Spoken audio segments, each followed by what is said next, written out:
So I understand both these companies and a lot of these guys, they have big business not only with, private hospital chains, but also the federal government and Department of Defense and stuff. Yeah, the Department of Defense contract, that's a really interesting story. So this was...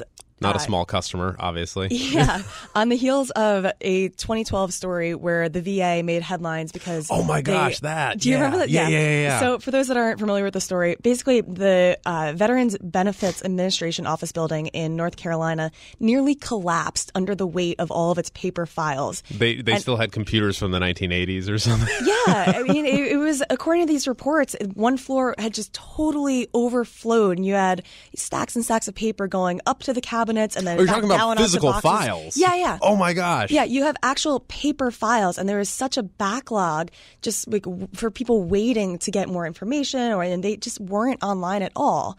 And so the floor almost collapsed. Wow. Yeah. So the Department of Defense decides, okay, maybe we should use computers. Maybe we should modernize a little bit. So there was this huge battle between a bunch of companies that are in this space.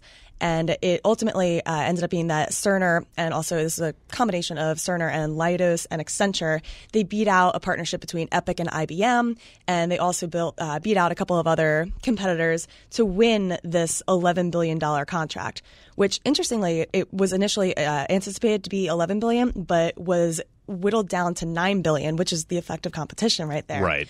But going forward, I mean, these things, they don't get cheaper. These contracts only expand. Right. So this is a huge deal. deal. And once you're in on the federal government, I mean, you're in. Yeah, this is definitely a long-term partnership.